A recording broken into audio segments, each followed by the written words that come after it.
Well, the time has come to finally do a review of the movie Casablanca, the 1942 black and white classic that arguably is my favorite film and probably the greatest film ever. Now, a little bit of backstory here. 25 years ago, I was just a lowly nerd working at Family Video in Springfield, Illinois.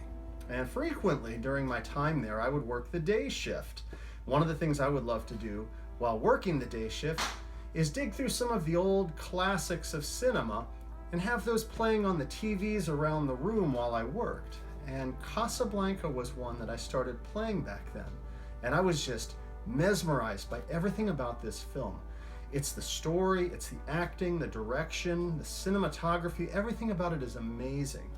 So being as this is my 100th review, I thought that for my 3 fans out there, I would finally get around to doing a review of Casablanca, the greatest film of all time. So let's get started just with the review. I'm going to talk through the entire film, and even though I don't usually drop spoilers, I'm probably going to drop spoilers this time because the entire film is worthy of discussing.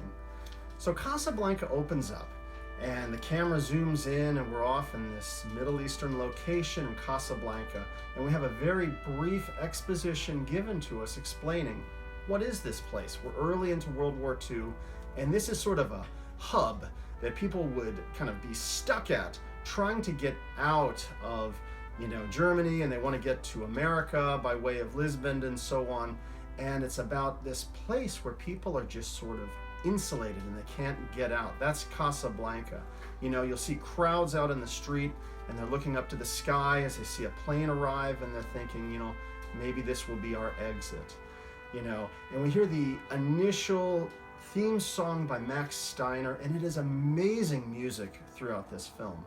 And I love how the opening credit music kind of builds, and then we get into the La Marseillaise, the French national anthem, and we hear the cue of that, but it kind of ends on a jarring chord. I love just the brilliant composition of the music. And there's also a foreshadowing, because there's going to be the characters singing that French national anthem a little bit later into the film. So I love the little hints that are dropped musically of things that are still to come.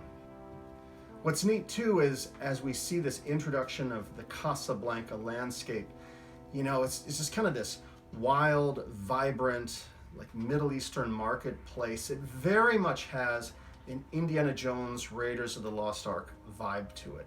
And we establish pretty early on that this is also a very dangerous place. If you happen to be there and you don't have your papers or whatever, well, watch out, they're gonna gun you down.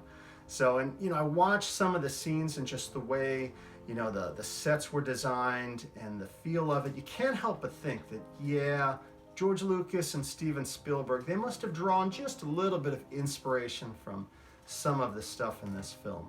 It's a beautifully made film. The sets are so realistic, especially when we get to Rick's place. And that's sort of the heart and soul of Casablanca itself. It's kind of the main hub where everybody goes. It's this busy, bustling place with all sorts of people. So Rick's place, it almost has this creature cantina vibe to it. It's smoky, there's all these people. The camera goes from one person to another, and we kind of establish some of their stories.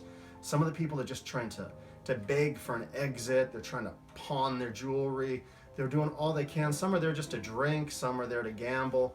So Rick's place is kind of the happening place of Casablanca. And as the film opens up, we're introduced to a number of characters. The first one to arrive is this Major Stressor character. He's this German commander, and he's sort of the nemesis of the film, but he's also played very well. He's a cunning, creepy character, and it's really neat to watch his interaction with some of the other main characters in the film. So he arrives and shows up in Casablanca, and he meets with the French commander, who is Captain Renault. He's played by Claude Rains. Now, I have to admit, back in '95 when I started watching these classics, this was the first I had seen Claude Rains in anything. And since that time, I've watched a few more movies, and I've seen him in a number of other films. Most notably, what comes to mind is Claude Rains as the Invisible Man, a much different role. And eventually they make their way to Rick's place. And I started to describe some of what Rick's place looks like. It's this crazy bustling place, but I love how in the core of Rick's place you've got the character Sam, and he's just playing away on the piano, smiling and happy. He's just such a contrast to just kind of the darker mood of this place.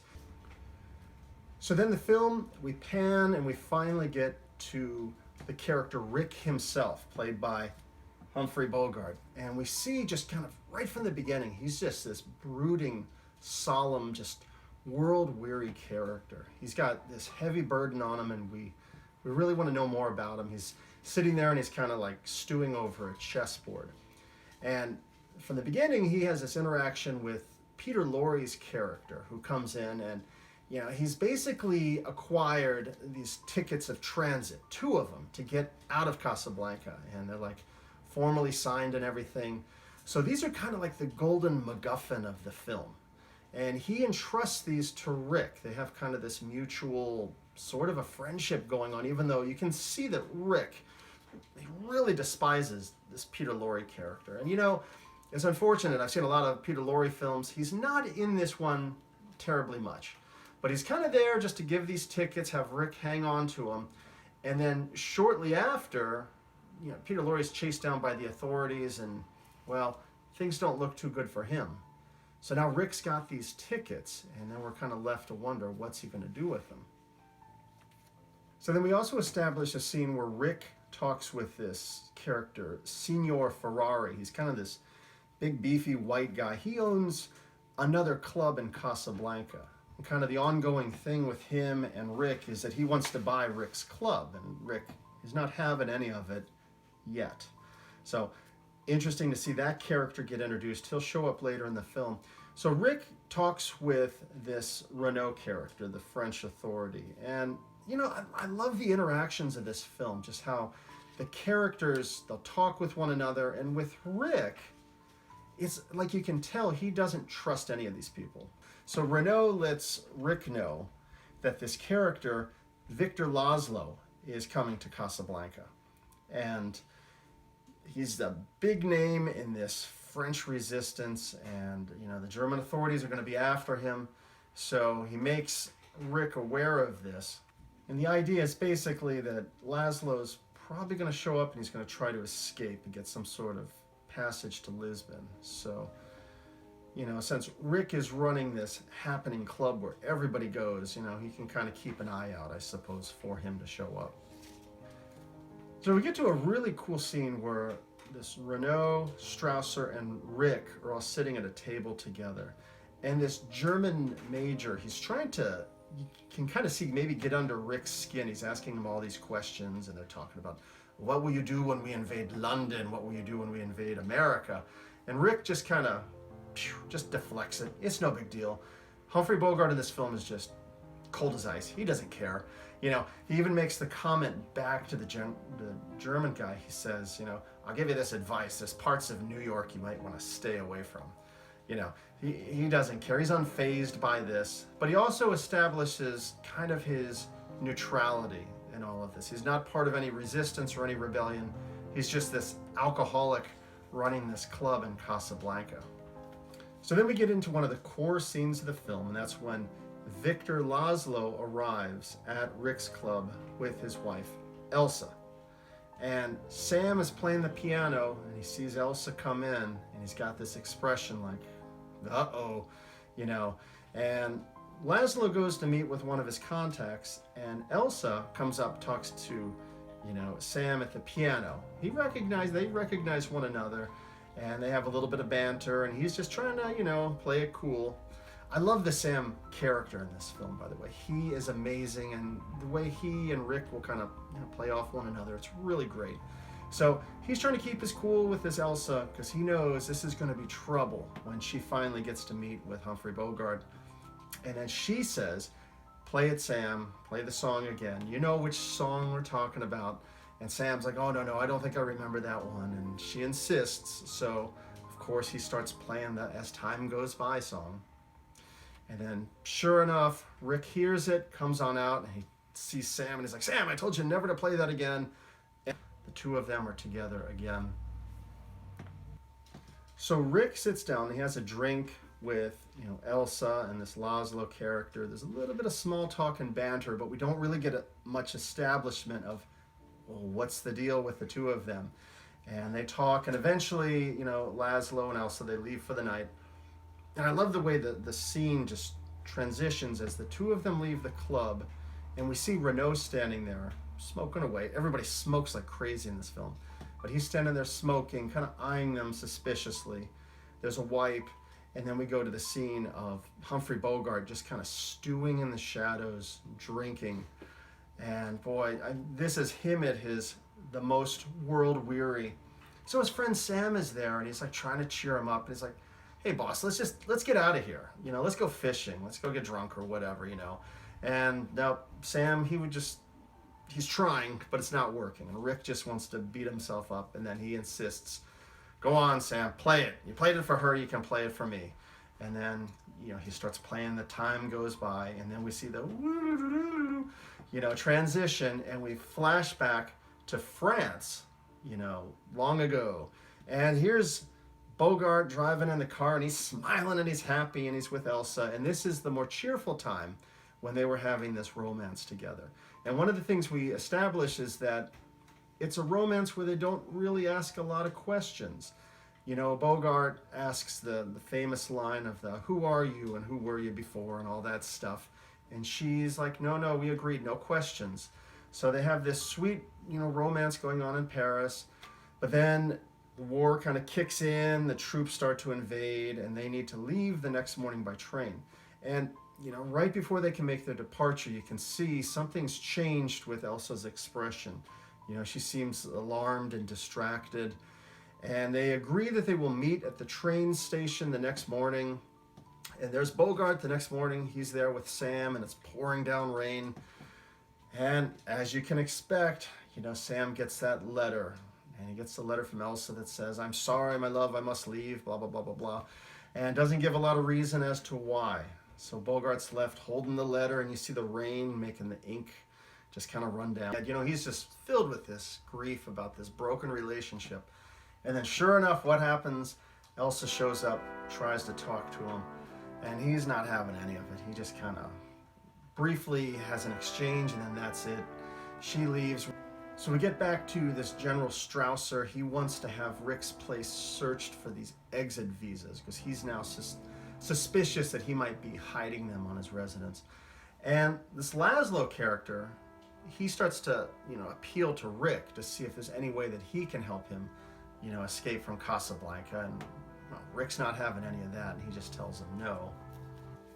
So a little further into the film, we have Rick meets with Elsa in the marketplace out in public. And basically, they talk a little bit, and then she explains to him that she was married to this Laszlo character during their time when she was romancing with Rick in Paris. So we get up pretty soon to the scene where they're at Rick's place, and a bunch of the Germans who are there, they start doing, singing one of their German numbers. The actual song was the Die Wacht am Rhein, I think it's called, and they're singing away. And while this is going on, this Laszlo character, he starts singing the French national anthem. And the other French people in the bar, they start all singing together. So it almost becomes like this musical duel of the German anthem and the French anthem. And it's interesting, there's a scene where the band, they kind of look to Rick, and he kind of gives a quick nod so the band can join in with the instruments of the people singing in the French. And I'm the furthest thing from French, but it's a great song, especially when you see the Victor Laszlo, and he's singing away with all the gusto. And it's a really neat scene in this film. And what's really cool about this too is as he's singing, you do see Elsa's face as she's watching him. And you do see that she really does love him and just believes in him and the passion that he has as part of this French resistance. So this Major Stressor, not to be outdone because of this musical number or anything, he orders Rick's place shut down, and they kick everybody out.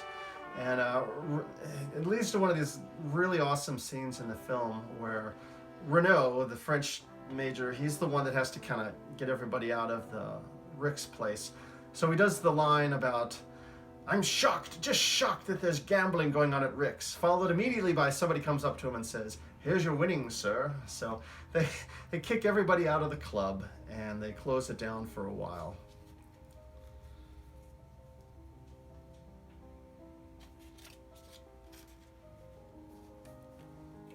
So later we have Elsa comes and she goes to see Rick and privately plead with him that if he has these passes that he give them to her, that she and Laszlo can leave. And you know, obviously he's still adamant, he's still got a lot of bitterness. So she draws a gun at one point and aims it at him, and it leads to a really great line where, you know, he says, go ahead and shoot, you'll just be doing me a favor. And you know, the music swells and she tearfully embraces, and it's just such a beautiful scene. And the music, just by Max Steiner, is so amazing throughout this film, but particularly at that moment. And I wish I could actually include some of this in the YouTube video, but they tend to be such sticklers for any music usage. I'm going to play it safe and keep it just to my own audio. But wow, if you have not seen Casablanca, that's one of the many things to watch it for. It's just the incredible musical score to this film. So Elsa finally reveals the details of how she was married to Laszlo, but she had been led to believe that he had been captured, put in a concentration camp, and then killed. So that when she was in Paris with Rick, she thought that, you know, her husband had been killed and was no longer around. So that was what led to the distressing news when she left him in Paris. It was because she found out that Laszlo was still alive. So we finally kind of get that enough of an exposition to sort of understand what the story was and why she left. But she's still very much in love with Rick at this point. So a little bit later, there's a scene where Laszlo shows up at Rick's place, and he's got, I think he like cut his arm for some reason, jumping through a window or something. So he's getting his arm bandaged up, and then he's promptly arrested by the authorities. Rick goes to meet with Renault and says, you know, this is silly. You can't hold this guy. But I have an idea, and he shares this idea of how Laszlo can be framed for a bigger crime, for possessing those tickets, exit tickets illegally or something like that. So he sets up a scene where Renault can make a lot of money and become popular for this arrest, and you think Bogart or Rick is going to get Laszlo out of the picture permanently, because he's going to be nailed for a more severe crime, arrested by the Germans, and then sent off to who knows where. So then we cut over to a scene. Rick finally agrees to meet with this Ferrari character, and he's going to sell off his club to him because he plans to get out of Casablanca. So then later, they're ready to do the arrest at Rick's place, and you know, Renault's there, and he's going to arrest this Laszlo. But then this is when Bogart pulls a gun and says, no, Renault, you're going to help us out. So we get to the scene at the airport. So they arrive there. It's, you know, Rick with Renault. He's there with Laszlo and Elsa. And I've watched this film enough times that I can remember these names. It's crazy. And this is the scene, it's kind of building up to the scene everybody knows. It's the foggy airstrip at night. And this is where things all sort of turn around. And you're expecting that Bogart is going to try and sneak off with Elsa, and they're going to be the two that fly out. But this is where he says, no, Laszlo, you and Elsa, you get out of here. And this is where we get to some of the classic dialogue of Casablanca. It's such a quotable film. I mean, there's so many memorable lines, like the "Here's looking at you, kid," "Play it, Sam," "You played it for her," you know, all of that. Well, you know, here at the airstrip is when you get into lines like the "Maybe not today, maybe not tomorrow, but soon and for the rest of your life." Or, you know, what I think is the most epic line is when Elsa says, "But, you know, I said I would never leave you." And Bogart replies with, "And you never will." I mean, what great stuff. It's just a beautiful romantic movie. And, you know, he ends with a "Here's looking at you, kid." And then the German Stressor guy shows up. You know, he's going to figure out what's going on. He was kind of tipped off that, you know, they're making this escape. So they get on the plane, they take off, and Strasser's got the gun. He's ready to, you know, shoot Rick. And he's going to call, you know, to get the authorities come in. And Rick is like, no, don't do it, don't do it. And then kaboom, finishes off Stressor. So that's the end of his character. And then we're not sure what's going to happen with Renault and Rick, because they still have kind of that uneasy friendship. And then the authorities show up, and Renault basically just says, round up the usual suspects. You know, that famous line about the usual suspects. And in other words, he just says, you know, we don't know who the killer was, could be anyone. And he basically helps Rick avoid getting captured. And then, you know, the two of them, they talk about the French resistance and the next steps that they're going to take. And, you know, it ends with a classic scene of the two of them walking off into the fog on the airstrip. And, you know, Louis, this is the beginning of a beautiful friendship. And that's the end of the film. I mean, if you haven't seen Casablanca, I've probably just ruined it with tons of spoilers. But it's such a brilliant movie. And there's so much to love and appreciate about this. Ever since I watched it 25 years ago at Family Video, this is one of those comfort films I can just come back to time and time again and just watch and always enjoy. And the quotable lines of it, you know, about the, I stick my neck out for nobody, or are my eyes really brown? I mean, there's so many films. This is right up there with Napoleon Dynamite as one of my favorite quotable films. And it's just great. The Max Steiner music that I keep raving about, it's beautiful. That melody, as time goes by, that motif is so hauntingly used in major and minor keys and so on through the film to kind of help bring about the narrative.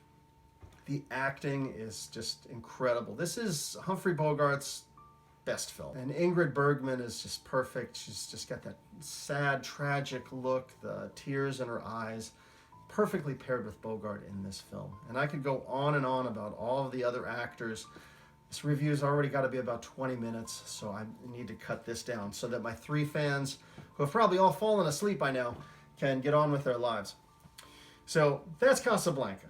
If you haven't watched it, go watch it today, okay? And this is my 100th review. I can't believe I've done this many. And I've got, I say 3 fans, I think I have 160 as of this recording. But hey, I intend to keep on making these reviews. There's so many films out there I still want to watch. So many more films with William Holden, James Cagney, Alfred Hitchcock films I haven't seen. There's so many treasures of the past. I haven't even finished all the Universal classic monster films, for goodness sake. So stay tuned, plenty more reviews coming, and thank you for watching.